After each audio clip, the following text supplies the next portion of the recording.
இந்த பதிவை கேட்டுக்கொண்டிருக்கும் நல்ல உள்ளங்களுக்கு உங்கள் சுவாமிநாதன் ஜோதிடரி அன்பான வணக்கங்கள். இன்றைக்கு நம்ம யூடியூப் சேனல்ல வீட்டில் வைக்கக்கூடாத தெய்வங்கள். பொதுவாகவே நம் முன்னோர்கள் சாந்த சுரூபமாக இருக்கக்கூடிய தெய்வ விக்கிரகங்களை மட்டுமே வீட்டில் வைத்து வழிபடுவார்கள். படமாக இருந்தாலும் இதே நிபந்தனை தான். ஒரு விரல் நீளத்திற்கு மேலே தெய்வ உலோக விக்கிரகங்களை வீட்டில் வைத்திருந்தால் அதை முறைப்படி பூஜை செய்ய வேண்டும் என்பது ஆகம விதியாகும். அப்படி செய்ய முடியாதவர்கள் அதனை வீட்டில் வைப்பதை தவிர்க்க வேண்டும் என்பது நம் முன்னோர் கூற்று. அந்த வகையில் வீட்டில் வைக்கக்கூடாத தெய்வ திரு உருவங்கள் எவை, ஏன் வைக்கக்கூடாது என்று இந்த ஆன்மீகம் சார்ந்த பதிவின் மூலம் தெரிந்து கொள்ளலாம் மக்களே. அதற்கு முன்னாடி நம்ம யூடியூப் சேனலை எல்லாம் சப்ஸ்கிரைப் பண்ணுங்க, ஷேர் பண்ணுங்க, லைக் பண்ணுங்க. இப்போ பதிவுக்குள்ள போயிடலாம். தெய்வ திரு உருவங்கள் உக்கிரமாக இருந்தால் அவ்வீட்டிற்கு ஆகாது என்பார்கள். காளி, துர்கை அம்மன், நரசிம்மர் இது போன்ற உக்கிரகமாக இருக்கக்கூடிய தெய்வங்களின் படங்களை வீட்டில் வைக்கக்கூடாது. இதே தெய்வங்கள் சாந்த சொரூபமாக தோட்டத்தில் வைத்தால் தவறில்லை. ஆனால் வதம் செய்வதைப் போல இவர்களின் திரு உருவங்கள் இருந்தால் அவற்றை தவிர்க்க வேண்டும் என்பதுதான் இங்கு சூட்சமமாக சொல்லப்படும் உண்மை. வீடு என்பது எப்போதும் அமைதியாகவும் மகிழ்ச்சி நிறைந்ததாகவும் இருக்க வேண்டும். நாம் பார்க்கும் விஷயங்களும் கேட்கும் சப்தங்களும் கூட இனிமையாக இருக்க வேண்டும். அப்போதுதான் நம்முடைய மனமும் அமைதியாகும்.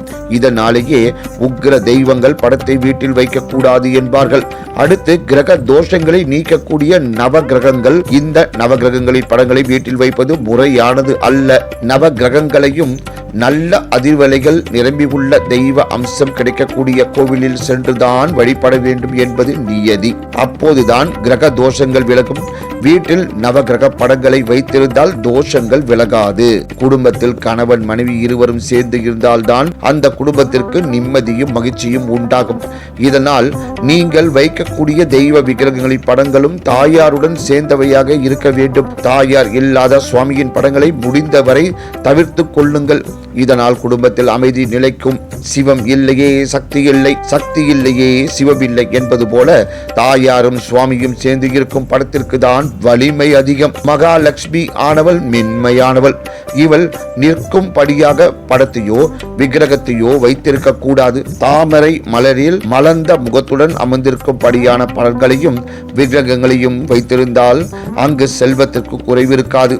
இவளின் கால்கள் வலித்தால் வீட்டில் செல்வங்கள் தங்காது என்பார்கள். ஆண்டி கோலத்து முருகன் சிலையை வீட்டில் வைத்திருக்க கூடாது என்பது நியதி. முருகன் சாந்த சுரூபமாக இருக்கக்கூடியவர்.